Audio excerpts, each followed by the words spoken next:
demokratike. Po. E përmendet edhe vetë zotri Berisha se PDK-ja nuk është se ka pasur vija të kuqe ose të paktën është munduar të mos ketë vija të kuqe me asnjërin prej partive. Në këto zgjedhje, ka vija të kuqe me dikë se ka ndonjë parti të cilën e sheh më pak të preferueshme për bashkëpunim? Nuk ka vija të kuqe, por ajo që nuk e parafron në asnjë aspekt është lëvizja vetëvendosje dhe vetë çdo ti personalisht në krye të lëvizjes vetëvendosje. Thonë pse?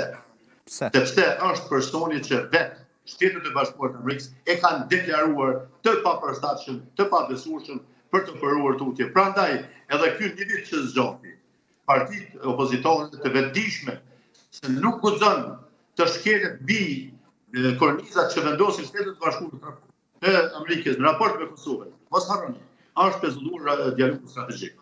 Këto janë sanksione në fushat kyçe të zhvillimit të shtetit.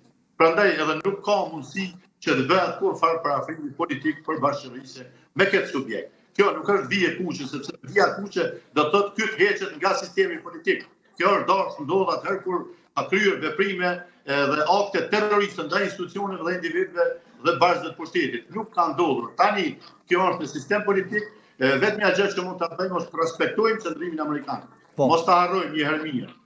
Do t'i kurti dhe lëvizja e tij politike, mënyra se si ka qenë deri më tani. Ndeshjet që ka krijuar në raportet ndërkombëtare e kanë sjellë Kosovën në atë pozitë dhe ky vetveten, sa sot ky është mes Ilës dhe Karibës. Çka i vjen kjo? Ky është mes sponsorëve të tij politik që në forma të ndryshme e kanë mbështetur për të ardhur në qeverisje dhe që kanë qëndrim dashakesë ndaj shtetit Kosovë dhe kanë qenë në dezorganizim kushtetues të vendit me objektivet që ka marrë marrëveshjet e fundit 2023. Dhe në anën tjetër i ka Shtetet e Bashkuara të Amerikës që faktikisht e kanë non grata në hersje dhe në listën e zezë amerikane. Kjo është çështje e moskryejes së integritetit të shtetit dhe integritetit që vajnë ndër këto pezull dhe po duan me shëruar situatën me zgjedhje demokratike dhe sjelljen e forcat të reja në qeverisje. Berisha, unë plan kisha që t'ju pyesja se cili është shëndrimi i Partisë Demokratike të Kosovës karshi lëvizjes vetëvendosje, megjithatë ju përgjigjet në pyetjen paraprake pikërisht për atë se çfarë unë doja të dija, them kështu pasi me ndrimin e leadershipit të Partisë Demokratike të Kosovës u duk deri diku sikur u tensionua situata edhe raporti mes dy partive, sepse pom që kreu i lëvizjes vetëvendosje Albin Kurti e uroi me njëherë Hamzën për pozitën që mori, e më pas edhe ky i fundit tha se nuk ka vija të kuqe me lëvizjen vetëvendosje dhe u duk disi sikur raportet edhe u rregulluan. Megjithatë qëndrimi mbetet i njëjtë, ma sapo arrit të kuptoj, apo jo?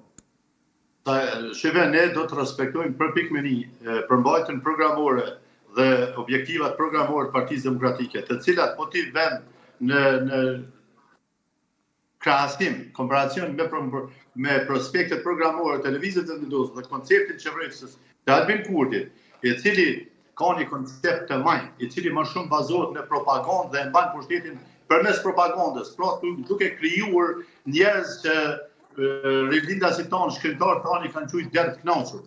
Nuk mund të jeton ky popull me ndihma sociale dhe në cilësinë e deri të kënaqur, që e jep 100 euro në fund vitit studentit, që e shton 10 euro lehonës atje për fëmijë, po të lutem, dylfyre më të madhe të dignitetit të një nane, që rinë një djalë një vajzë, që rinë një luftare, një policë, një ushtar, një arsimtar, të ardhëm, një ministër, një deputet, me